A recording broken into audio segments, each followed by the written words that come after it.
Welcome to the Bike Talk with Dave podcast. Thanks for tuning in. I'm your host, Dave Mabel, and today we are talking with Scott Matter, the director of the Dream Team. What is the Dream Team? Well, if you're one of the 10 or 15 or 20,000 people who pedal their bikes across Iowa in late July on that thing called RAGBRAI, then you might have seen some teenagers wearing matching jerseys with little triangular flags flapping in the breeze as they pedal through Iowa. Those teenagers are from around central Iowa, mostly Des Moines, and have been preparing together since late winter. Some of them just learning how to ride a bike in a parking garage when there's still snow on the ground. It's pretty amazing. It's been a program and now an organization for more than 25 years and has helped hundreds of kids train for and complete the 400 or 500 mile, 7-day ride across Iowa. I recently met with Scott Matter at the RAGBRAI headquarters in downtown Des Moines. And though I've played small parts with the Dream Team in the distant past by helping prepare used and donated bikes for the kids, today I learned more about this cool cycling program than I ever knew. So let's head on over to the RAGBRAI and Dream Team headquarters and meet with Scott Matter, director of the Dream Team. Scott Matter, welcome to your podcast booth. Thanks for inviting me here. Director of the Dream Team, and I'm stoked to hear about Dream Team. I've known about Dream Team for a long time, but the world may not, and we got a lot of fun stuff to talk about. I know it's still August. Right. It's August. It's post RAGBRAI, so it's weird to be talking about RAGBRAI something or other in August because we all forget about it afterwards. But there's great reason to be talking about Dream Team and RAGBRAI right now. So I'm excited to have you on. Welcome to Bike Talk with Dave. Thank you for having me on. I am a big fan of the podcast, so this is a special treat. You're kind. And I really am. And yeah, RAGBRAI only ended about a month ago, but we're already getting geared up for the 2026 season. So thanks for a chance to talk about that. Yeah, absolutely.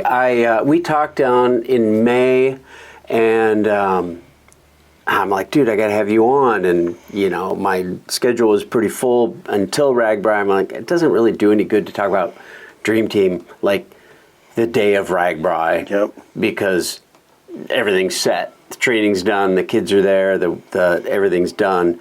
The bags are packed. But now is a great time to talk about Dream Team because you're getting ready for next year and recruiting and raising money and looking for volunteers to make next year work. So first of all, for those who don't know what Dream Team is, what is it? Well, Dream Team, everybody in the cycling community thinks of Dream Team as a cycling organization, and we are that. All of our activity revolves around cycling, but what we really are is a mentoring organization that helps young people between the ages of 12 and 18. We basically help them prove to themselves and the rest of the world that they can do really hard things. They come to us every year, starting in March. Our season starts between the ages of 12 and 18. Some of them don't even have signed up to be part of an organization right across the state of Iowa on a bicycle, and they don't know how to ride a bike. That's crazy. We had 9 of them this past year. 9 kids signed up to ride their bike across the state. And it's kind of up in March, and they didn't know how to ride a bike. That's amazing. That's great for everybody to hear. As you can imagine, it's they're kind of embarrassed about it because they're teenagers, and so just admitting that they don't know how to ride a bike is something that they're very self-conscious about.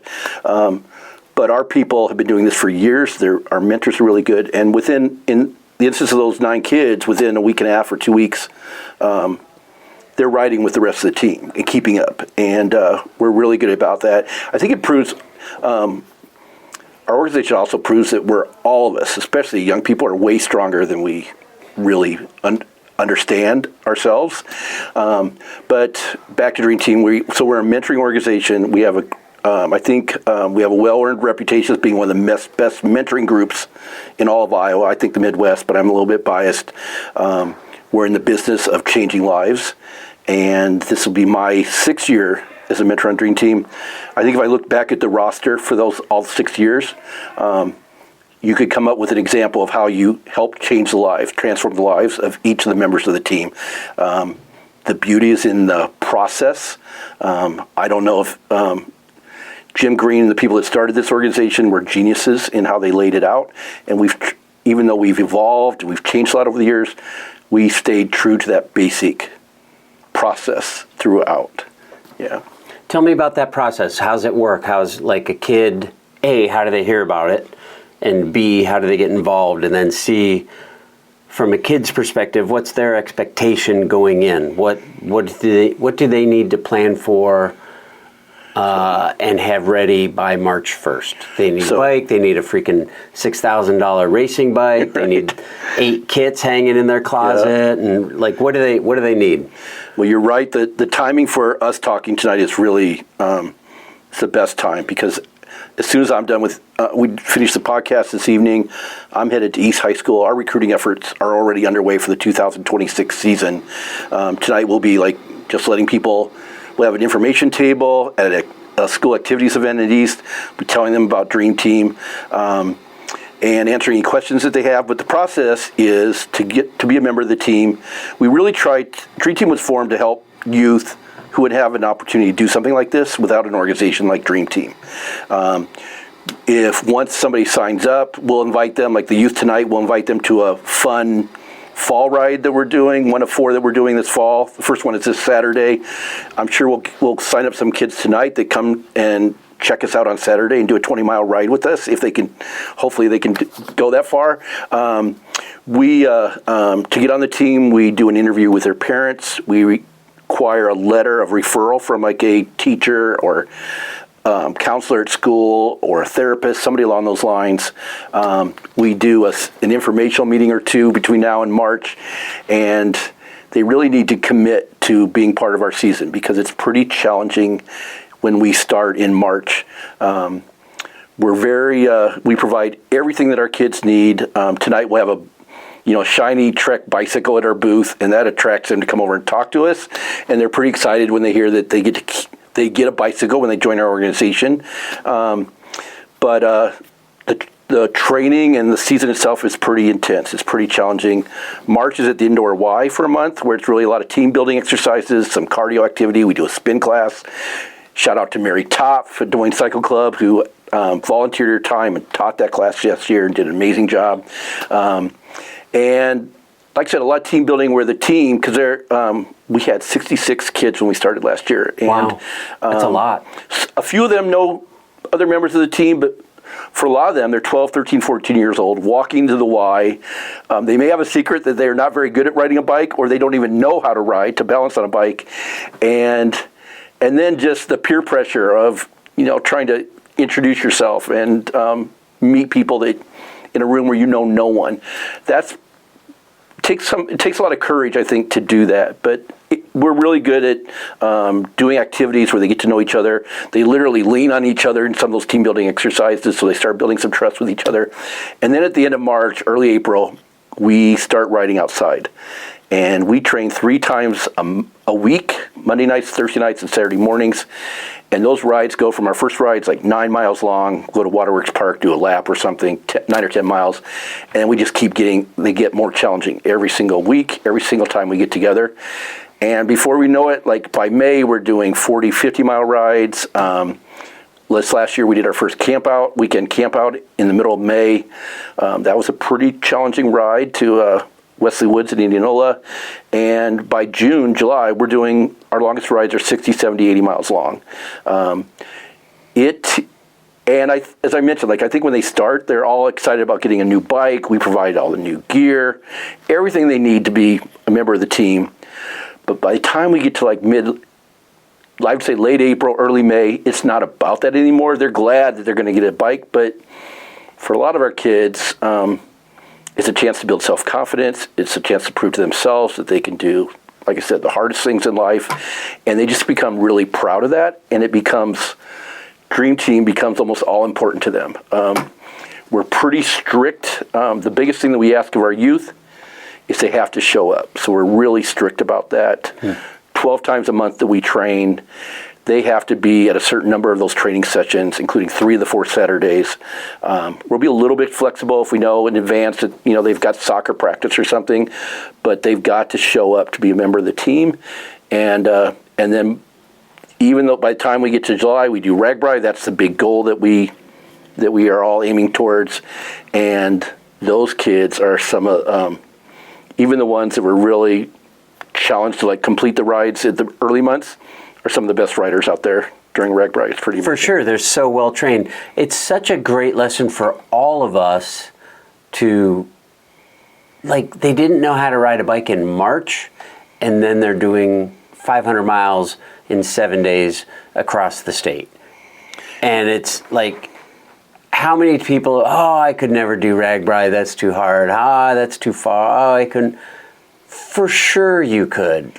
Absolutely you can do something like RAGBRAI. Look at these kids who didn't know how to ride a bike in March, and they're riding across the state in July. I think that's amazing, and what a great lesson. And one of the reasons we're able to make it so that our kids can come back and serve years. Our older kids become almost mentors for our younger kids. Our team, especially this past year, was really good at supporting each other, getting them through it.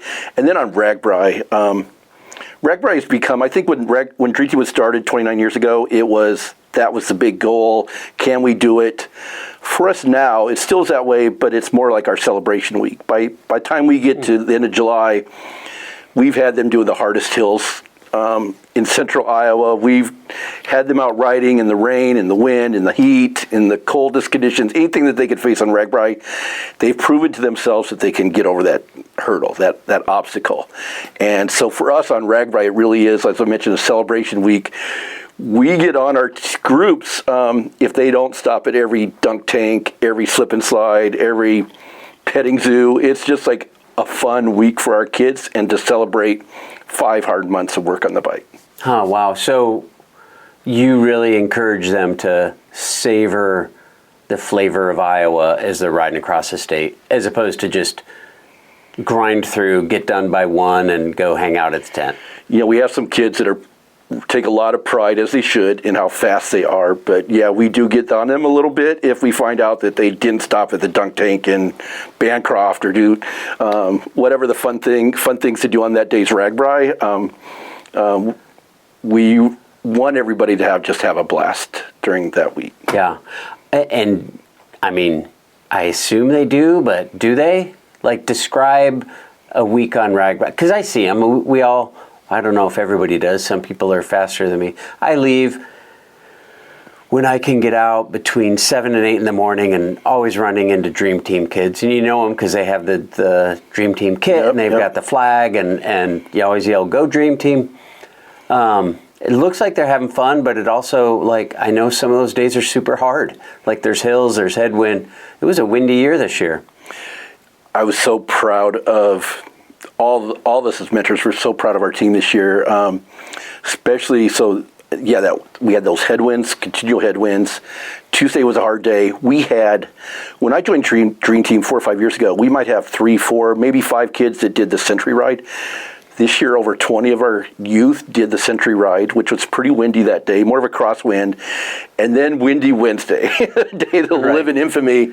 So there's one night each week during RAGBRAI when our families come and join us at camp for dinner. Oh, cool. And that was Wednesday this year in Iowa Falls. And I personally was really concerned about how our team was going to get there in a time where they could meet with their families, because we were headed straight south into that headwind that day. And the wind was straight out of the south. It was rough. Matt Phippen came and spoke to our celebration banquet a few weeks ago and told the audience that over 800 people used the RAGBRAI sag wagons that day. I heard they had to get the semis that carry the baggage to go get people's bikes. Right. They never happened before. Commandeered school buses to get people through it. And for everyone that jumped on those RAGBRAI vans, there was probably at least another one that their own support crew, their family, maybe a local farmer, whoever got them through it.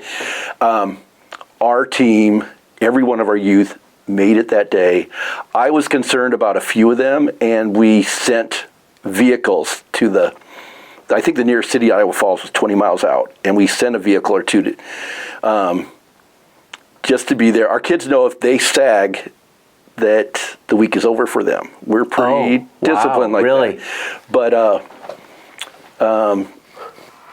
none of the, when we saw the kids that were struggling the most that day, we asked them if they wanted to ride in, and they all refused to get in the vehicle. And they all finished. And we had about 200 people at our camp that night for dinner with the families. And the entire camp was, giving a standing applause to those youth as they came in. It was a little bit late in a couple instances, but they took, I think those are lifelong memories that they made for themselves and for all of us, that they could accomplish anything when a lot of people gave up that day. So really proud of them. The whole week was like that. I think we had prepared them for the final day into Guttenberg with the two big hills. And man, they all just, again, I can't say that they didn't struggle on some of those hills in some cases, but they all made it. No one walked. Not one member of our team got off their bike to walk a hill. We're just really proud of that. Wow, that's amazing.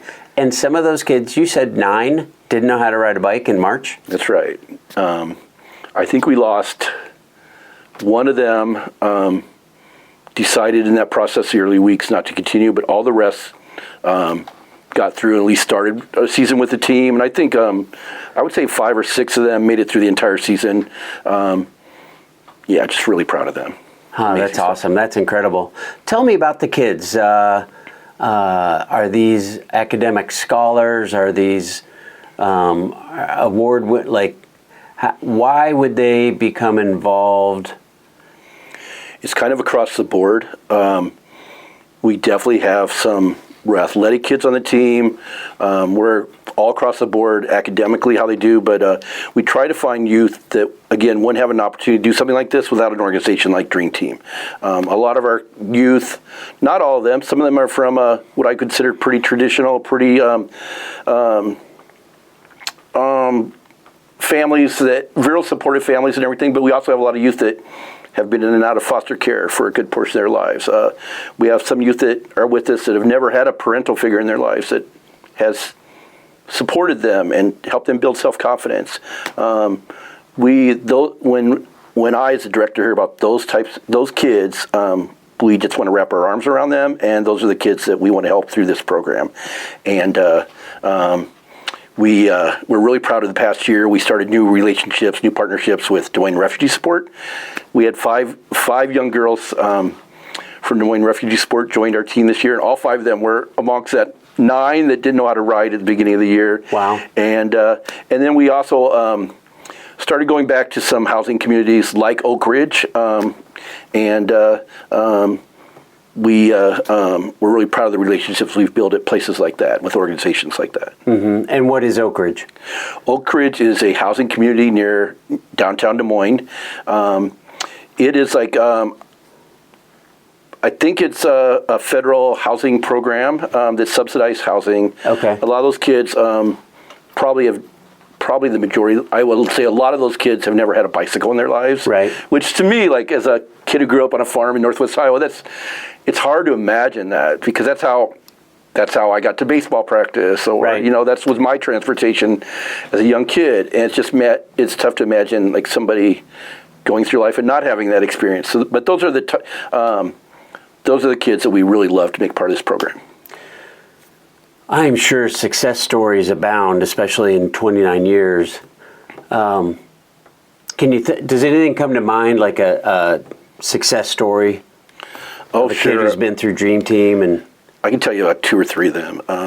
This year we had 2 young brothers that joined us. I remember meeting their parents right before Christmas last year when they expressed an interest in them joining the team. The youngest, Donovan, was really shy. The brothers were in 7th and 8th grade. Donovan was going to be in 7th grade this year, or was in 7th grade when we met him, and incredibly shy. I think our first month at the Indoor Y, he barely spoke to any of the mentors. Probably, I think it's safe to say we might have heard 3 or 4 words from him that whole month. Wow. He was one of the kids that did not know how to ride. But he showed up. He showed up every time. Had some of the best attendance amongst anybody on the team. Always showed up. When we started riding outside, he was so nervous about it that, he'd be fine with me sharing this because he knows how proud of him we are. But he would like physically start shaking because making that first pedal, you would have thought if you just looked at his face that he was ready to jump off a cliff. It was really scary for him, but he kept at it. And the first night, I was with him the first night. We do one-on-one training with those kids that don't know how to ride a bike in the beginning, while the rest of the team is out doing their initial rides. And the first night that Donovan did a short lap here from our headquarters, we went along the river on trail and did about a mile loop. And when we got back, he just asked me if we could keep going. And he did that we did 5 loops that night. And he was so freaking proud of himself. But the biking was tough. He stuck with it. He literally found his voice during our season. He had a cowbell, thanks to Ben Gotterman. He donated a lot of helmets and things to our team. He had a little cowbell that he put on his handlebars. And we created a rule on one of the first rides that every time he got to 17 miles an hour, he just clanged to that cowbell. And so I found a lot of joy in all of our rides during the season when I saw him doing 17, he'd clang that bell and everybody knew that he'd hit the mark. And he did really well. We were really a little bit worried about him during RAGBRAI, but he got through it. I rode with him on the final day of RAGBRAI, and there were 2 large hills going into Guttenberg. The first one was just over a mile long, and the second one was about 2 miles long. And our kids were prepared for it. We stopped after the first hill, and there was a family selling frozen juice and watermelon, and got him rehydrated there.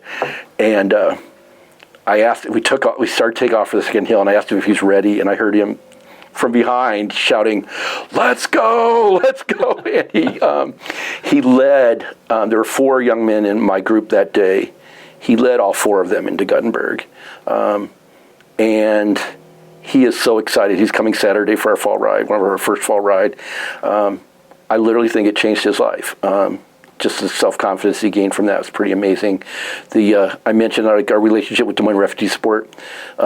2 of the girls are sisters that grew up in Afghanistan, made their way a long journey to the United States. Neither of them knew how to ride. They stuck with it. I think they were frustrated because they weren't able to find activities that they could be a part of, and we provided that for them. I don't think they were very committed to the program, and I'm not sure that they were all how excited they were in the beginning, but again, it became all important to them during the season, and they had a fantastic RAGBRAI. They were amongst that group that I would say was some of the best cyclists out there during RAGBRAI. I'm sure there were some moments that they struggled during the week, but we weren't worried about them at all during that week. They killed it out there. One last one. I think my predecessor, Brian O'Leary, was on the podcast a few years ago, and he talked about a young man that was on the team then, Remy. Remy had a really hard first season. Brian talked about during that season, he was a pudgy young kid from Winterset. I think he was 13 years old then. There were rides when he would literally stop and throw his bike into the woods and say, "I'm done." And I think we all have, haven't we? Right? We can all relate. Right. I think he surprised everybody and did RAGBRAI. RAGBRAI went through his hometown of Winterset that year, and he could hear they didn't let him go home because they were worried he wouldn't come back, and he could hear his dog barking from our campground. Oh, no way. But he stuck to it. He finished RAGBRAI. He went from being probably the slowest member of the team to he got better and better. And when Brian described him 3 or 4 years ago, he was all about speed. He had learned how to ride fast, and that was his total focus. It wasn't sometimes a little frustrating riding with him because he was just so focused. He would get kind of growly if he was with kids in his group that weren't as fast as him, but that was his total focus. When you rode with Remy, he would tell you how he ranked the top 20 members of the team by speed, and he would go through his list every ride. That was his focus. The year that Brian was on was Remy's junior year. Remy came back his senior year, and made all of us so proud because he basically, his total focus that year was not on speed anymore. It was giving back and helping the younger kids. So one of my favorite memories is we do, our kids name the toughest hills in the Des Moines area, and we try to do all of them. One of them is that they've named is Sleepy Hollow over by the State Fairgrounds. Oh, know where you're talking. My favorite memory of Remy is he got to the top and jumped off his bike and ran halfway down the hill and was just helping the other kids get up the hill, running alongside them, helping them out. We're trying to do a better job of finding ways that our youth who are part of the program can come back and continue. Remy, we're an all-volunteer organization. Everybody's volunteer. But we did hire 2 people to be on our baggage crew this year, and Remy was one of them. Oh, no way. So one of the first ever employees of the Dream Team, at least for a week. But he was amazing. Not only did he help us a lot as being part of that crew, but he was just great for the culture, for the vibe of the team, the morale, and really even came back, like we were teaching those kids how to ride back in April. He was out there helping them. He's really committed to just helping the kids that need help the most. There's a lot of examples. He was one of 2 that did that this year. But I think when people talk about Dream Team and favorite stories, Remy would come up a lot too. That's awesome. I'm doing math in my head, and let's say a 15-year-old kid 29 years ago is 44 years old. It'd be super interesting to hunt some of those kids down and see what they're up to, wouldn't it? Do you know anything? Yeah, that's. We actually had Jacoby was a member of their team a few years ago, and he came back and was a mentor for the first year this year. We love having our mentors across the board as far as age, any way that you divide people up, but it's fun to have more younger mentors on our team, and Jacoby was really good at working with those youth and could share stories about things that what he went through when he was a member of the team. Hopefully we'll get, I think we're at the point now, we had a lot of members of our team, so our rules state that they have to be 21 before they can come back and be mentors. Mm-hmm. But a lot of them that were in between 18 and 21 came back this year and just rode with us at different rides. Uh-huh. And, it's one thing to be coached by somebody like myself, one of the mentors, but when they hear about it from another person that was on the team, mm-hmm. or that is around their age, I think that's way more powerful. And we really have tried to do a better job of pulling some of those kids, former members of the team, back to get involved with Dream Team. Yeah, that's awesome. Let's talk about mentors. Who are they? What do they do? What are the roles? Sure. I think... and I'm hoping everybody listening is going to perk their ears up. Right. This is the part you want to turn the podcast up here. For sure, yeah, and take notes. Write this stuff down because we want you. Our mentors, first of all, we're all volunteers. Our mentors are superheroes. They, a lot of times at the beginning of the season when we're riding shorter distances, even then, if they're showing up for all 3 rides that week, they're easily putting 15 hours, 20 hours into Dream Team. And then but we don't require that. We require mentors to be at least half of our training sessions. So you could just do Monday night and every other Saturday ride, and you would meet our minimum. Thankfully, most of our mentors do way more than that. Mm-hmm. We want our mentors, by the time we get into our season, by the middle of our season, definitely at the end of our season, we want them to have built a relationship with every member of the team. So you've got to be here to do that. The reason is basically, I think we all know, all of us have had those challenging moments on the bike out there, like we talked about, whether it's in the wind or you're just having an off day or whatever. We want our mentors to build up some goodwill with every member of the team, because sometimes you have to bank on that goodwill. And sometimes you got to use different tools to get them through a ride, whether it's encouraging them, pushing them, but you're definitely banking on some of that goodwill and that trust that you've built up during the season. Our mentors, by the time we get to June and July, some of them are putting easily 20, 25 hours a week into Dream Team. I think that they will tell you, I think a lot of people come to be mentors for different reasons. It's kind of a fun way to get out and ride. It's fun to ride with young people. But I think we like to say that we change the lives of the youth in the program, but I think to a person. Every mentor that I've known would say that being a mentor has changed their lives. There's something about giving back, about seeing the effect that you're having on another human being that is it's just an amazing thing. We're also working with young people who are kind of at an age, they're between 12 and 18, they're at that place in life where they're deciding which road they're going to go down in life. And hopefully we're having a positive impact on them and helping them see for themselves that they can pick a hard path and that they can succeed in that. Yeah, for sure. For everybody, like whether it's riding across the state or it's starting a business or it's getting an education in, I don't know, whatever it is that your dream, and you think, I can't do that, I'm not, or learning to play guitar. They prove otherwise. That's exactly what we're about. It's really about teaching them a process that they can apply to going to that college they want, getting that apprenticeship they want, whatever it is. Yeah, playing guitar, whatever the thing that they want to do, they've proven to themselves that if they apply themselves, if they work hard, if they stay committed, that they can do it. And hopefully that's what we're teaching them. And they become good cyclists on top of it. Right. There's nothing wrong with that. Right. So back to mentors, how does somebody get involved? And I don't know, who are you looking for? So how they get involved is if they just reach out to us through our social media platforms or our website, dreamteamdesmoines.org. Just send us a note, send me a note. We'll reach out to them. We'll talk with them. I mentioned that we do some fall rides. We have 4 fall rides where people can come and kind of check us out and see if it's something that they're interested in. But right now is when we're recruiting mentors. We had about almost 60 mentors on our team this past year.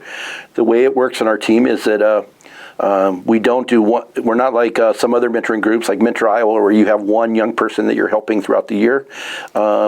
When we ride, our mentors show up on Monday night and they look at the big TVs in our headquarters, and they'll see who they're riding with that night. They get to. We're wanting them, as I mentioned before, to get to know every member of the team. People can help by doing that. Most of our people are riding mentors. We're also looking for people, and I think they have to be pretty good cyclists. They don't have to be somebody that races or something like that. But you're riding with teenagers, and some of them are pretty good. And we want mentors that can keep up with the youth and help coach them. So your cycling skills don't have to be elite, but you have to be a pretty good cyclist. For people that want to help in another way, we have a support crew. It's funny. I've done some amazing paid rides around the country, in Iowa, around the world. Our support crew on Dream Team is amazing. I think we take it for members of our support crew, our team, take it for granted, but our support team is better than any support that I've ever seen on a ride. On a Saturday morning ride where we're going 30, 40 miles, we'll have 2 or 3 support stops in each direction before we get to the halfway point. Oh, wow. And we usually have enough support. Some of those support people just bring baked goods for the team for that day. Others are out there in case there's a wreck or somebody's bike breaks down, they're there. It's almost always as soon as there's an issue like that, our support crew, a vehicle's there within, it seems like minutes. They're amazing. And then they're kind of they're in charge of the turnaround point or halfway point each ride. But that's another way that people can help, that if they're not as great on the bike, but they still want to help, that's another way that they can participate. But we're going through that process right now. We would want to have our mentors on by January. We want to have our team together. We have about 20 openings for mentors this year. So we're actively looking for people. So riding is a kind of a pre-requirement-ish. What about RAGBRAI?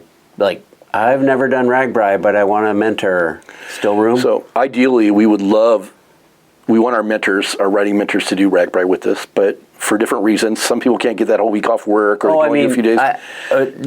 Continue with this, but I've never done RAGBRAI before. Can I still come help? We have a lot of mentors who have never done RAGBRAI before and do it with us for the first time. Okay. It's kind of interesting. I think RAGBRAI is,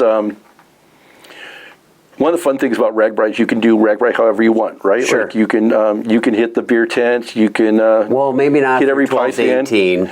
With our group, it's not about that, obviously. Right. But what is funny, where I was headed was the people that are mentors.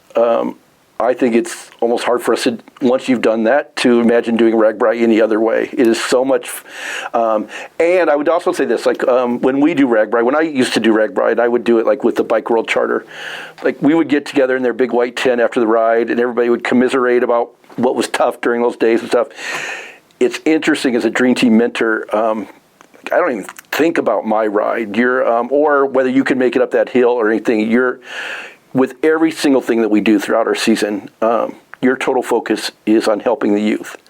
And so, like, how RAGBRAI went is kind of based on, like, how your team did that day, whether they all got through, and of course they all do, but just how their week was affects how your week went. But I don't think any or many of our people would want to go back to doing RAGBRAI the way they used to do it, because it's pretty amazing to see it through the eyes of a 12, 13, 14-year-old. And it's fun because I mentioned that we do every fun thing on RAGBRAI. I feel like I get to go back and be like my 15-year-old self. Like, I don't know that I'd be in the dunk tank every day or things like that if I wasn't riding with a group of teenagers. But it's fun to experience it through their eyes and participate like that. Yeah, that is awesome. It's probably a lot cheaper too to not stop at the beer tent every time you go by, because some money is dropped there. I'm curious about money. How does that work? Like, if you're taking some of the kids who may not be as economically as advantaged as some of the rest of us, or I don't know how to say that, you know what I'm saying, who don't have jack, and they're on RAGBRAI. RAGBRAI is expensive. Like, it's... Yeah, absolutely. What's cool about our program is that other than the cost of transporting the youth to and from our training, we don't want the families to have to spend $1 on Dream Team. So when they join the team, the first day that we move over to our headquarters to start outdoor riding, they get a brand new bike from Bike World. Bike World, over the 29 years with Dream Team, has provided about 700 new bicycles to our team. When you say new, are these like used bikes that were trade-ins and they tuned them up and shoved them out the back door? I think that would be a reasonable guess by everyone, but no, Bike World provides brand new Trek. They're hybrid bikes. They're really nice. These beautiful black Trek bikes. The kids at that age are very brand conscious, as you can imagine. And even if they're not cyclists, somehow they know that Trek is a good name in biking, and they take a lot of pride in that bike. But they also get... I mentioned Ben Gonerman, like at Shimano. Ben provided all new helmets for the team. They get helmets, gloves. People donate. Another way people help is like by donating jerseys and biking shorts and stuff like that. Today alone, I've had 2 people contact me wanting to send. We only accept like if it's pretty close to being new or like new, gently used cycling gear. Our kids, they call it shopping day, the day they get their bikes, but they also go through and they each pick 4 or 5 jerseys, 3 or 4 jerseys at least, and the shorts and everything they need. So we provide everything. During RAGBRAI, our kids, it's also, again, we're trying to mentor them and teach them about life. So they get a cash stipend every day for RAGBRAI. Really? And the mentors usually hold the cash during the day, but the kids have to make that. I think this year they got $35 or something like that. They have to like manage that cash to get them through the day. We're helped, again, the cycling community is amazing for us, but we have a lot of angels that help us throughout the day. There's a group of vendors that Ed Tweet, who rides with a member of Tall Dogs, manages. It's everybody would know these vendors, and they're usually at one of the lunch towns. They provide free lunch to our kids every single day. We have some groups that provide breakfast to us and stuff like that. But the kids have to a stop at Beekman's can be a $12 stop pretty easily, or for sure, or more. And our kids. Beekman's is something that we all do every day, every member of the team, but they have to use that cash to get through the day. We provide dinner that night. We usually go sometimes to the downtown area, but usually we grill for them. But they don't have to put out anything throughout the day. RAGBRAI gives us free registration. We have some other vendors that help us, but no cash outlay by the families. And then the youth, when they complete RAGBRAI, they get to keep their bicycle. And of course, they get to keep all the clothing and everything as well. That's amazing. Yeah, it's pretty cool. It costs about, it's expensive for our organization. I think the total cost per youth per year is about $5,300. Does that include the bike? That includes the gifts from RAGBRAI or from Bike World and RAGBRAI, some of those in-kind contributions. That counts for about 40% of that. Okay. And the rest is from individual donations or bike teams that help us, that kind of thing. So we have to raise. Dream Team is a 501c3 nonprofit organization that accepts donations at Dream Team DSM? DreamTeamDesMoines.org. DreamTeamDesMoines.org. Yep. So click on that and donate. That's pretty incredible. $5,300. I wonder if I could do it for that. Not including a bike. It is probably cheaper to do it the way we do it than you were mentioning, but it's not inexpensive to do it. But we are the biking community is amazing. Most of our donations come from individuals, and they're always there to help us out. Last year, for the first time, we turned to cycling teams, RAGBRAI cycling teams. Yeah, let's hear about that. We did an event that we're going to make an annual event, so we'll be doing it again in January. We called it It Takes a Village event, and it was the night before the route announcement. So we did it in our headquarters. RAGBRAI has an open house traditionally on that night. We did it right before that. We had about over 20 teams that helped last year for the first year, and I think the average gift was about $1,200. So a lot of the teams just raised it from different members of the team, so somebody could give $25, $50, $100. We want to repeat that. We are looking for, there are a lot of ways that teams can actively support or sponsor different things that we do. That helps us a lot because it is an expensive proposition to do what we do, but we're getting the benefits from it with the youth. Yeah, that's awesome. That's incredible. So that's end of January? Early February? If we do it on the same night, which I think we will, it'd be the last Friday night of January. Friday night of January, all the teams. What if, say, it wasn't a RAGBRAI specific team, but there's some local race teams that might get into supporting kids? I could see the Bike Iowa race team, Sakari. We would love that. We have several members of our team would love to join those cycling teams, and we've kind of helped broker some conversations in that way. But there's all kinds of opportunities for teams to help. I mentioned like the fall rides we're doing. We'd love to have one of those teams, or another organizations like sponsor our fall ride in October, or there's just so many different ways. If somebody's interested in helping, we'd be glad to talk with them and talk about different opportunities for doing that. But that helps us so much. The more time that we can just keep focused that I can spend helping our youth versus fundraising, the better it is, obviously. Yeah, big time. So I've heard about 1,000 different ways that people listening can help. Donating gently worn clothing, not those shorts with holes in them, not those shorts that are only to be used on the trainer. People are really good about it. The stuff that, like the packages that we've received the past week, it's like people even have like new jerseys that maybe I've been in this situation, they're a little bit tighter than you were hoping or something. And I have no idea what you're talking about. We get quite a few that have new labels on them. We want the kids to be proud of anything that they get from us. And that's always the case, but the cycling community is amazing that way. And then it is fun. Like sometimes we get jerseys donated, like a RAGBRAI jersey from one of the first years or something. Oh, yeah. Those are amazing. Like I love seeing the kids that get those. Those are makes me really envious myself. Yeah, that's cool. Dollars, volunteer, mentor, ride support, even... I'm guessing even if like, hey, I've got the third Saturday in March available, or April or May, can I come and... We're a lot better at that than we probably were in past years. We're really good at, like, if somebody wants to help, but they don't want to be a riding mentor, we're really good at talking with them and finding ways that anybody that wants to help Dream Team can do that. Mm-hmm. Absolutely. Food, like, is amazing. Like, it costs, so on our average Monday, Thursday, Saturday rides, we'll have almost 100 people on our team out there.